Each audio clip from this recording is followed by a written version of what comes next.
What's up, everybody? Damon here, and on today's episode, a Far Cry show is coming to Hulu and FX. Helldivers 2 devs are pretty relieved that GTA 6 was delayed again, and Sony's success on PC could be slowing down. This is your Daily Fix.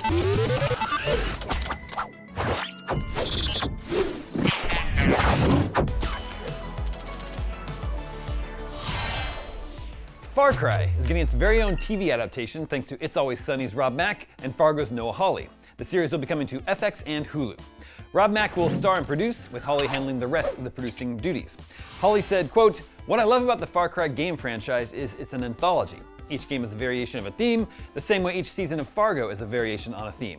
To create a big action show that can change from year to year while always exploring the nature of humanity through this complex and chaotic lens is a dream come true. I'm excited to partner with Rob and bring our shared, irreverent, ambitious sensibility to the screen."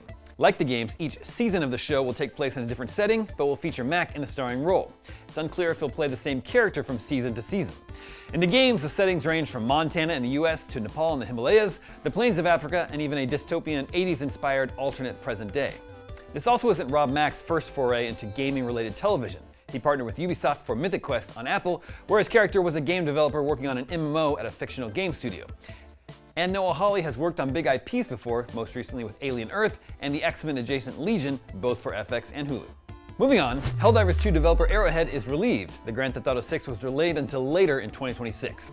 Speaking to the game business, Arrowhead CEO Shams Jorjani said the GTA 6 delay was like a, quote, "stay of execution." He continued, "If it's releasing 6 months later, then that means that's another 6 months of uninterrupted work without GTA looming over us."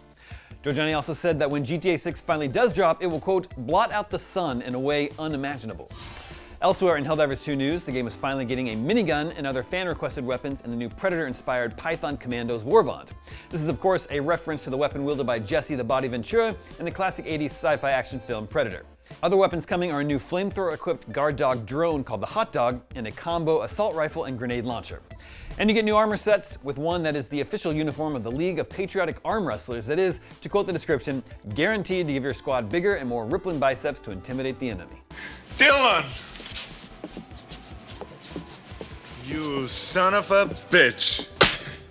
And finally, Sony's experiment in dropping first-party titles onto Steam has proven a success, but analysts think that the novelty is starting to wear off. Shift Up, the developers behind Stellar Blade, saw 1 million copies of its game sold on PC in the first 3 days of release. Combined with PS5 sales, the game has sold an impressive 3 million copies. According to Shift Up, that makes it the, quote, best-selling PlayStation-exclusive launch IP in history on PC, eclipsing titles like Ghost of Tsushima, God of War, and Horizon Zero Dawn. As a side note, Helldivers 2 is technically #1, but it's no longer a PS5 exclusive. However, a new report from Alinea Analytics, via Push Square, estimates that Sony made around $1.5 billion from Steam, but sales are now slowing down, especially with sequel titles like Horizon Forbidden West and God of War Ragnarok. Analyst Reese Elliott wrote, "The audience that was once excited to experience these games for the first time has largely been served. Later releases naturally face smaller potential audiences, and our estimates clearly show this.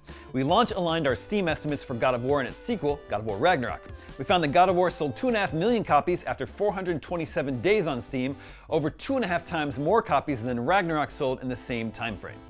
It will be interesting to see if this trend continues, even after the launch of Valve's Steam Machine, which brings the user's Steam game library, including Sony titles, to the living room." And that's your Daily Fix for Tuesday, November 25th. Looking for something new to play and a way to give back? Head over to Humble. Right now you can grab 8 great games for just $14.99, including Total War, Warhammer 3, Another Crab's Treasure, No More Heroes 3, Etrian Odyssey HD, Pharaoh: A New Era, Synergy, Spin Hero, and Paleo Pines. Every purchase supports No Kid Hungry, helping provide meals to students in need across the country. And don't miss our special holiday offer. Get an annual subscription for $124.99, down from $154.99, when you use the code HOLIDAY25IGN, available now through December 1st. Head to humblebundle.com and start playing today. Also, stay tuned to a special episode of the Daily Fix tomorrow, where we'll round up some of the best Black Friday deals in gaming. I'm Damon Hatfield, and for all your video game news, stay tuned to IGN.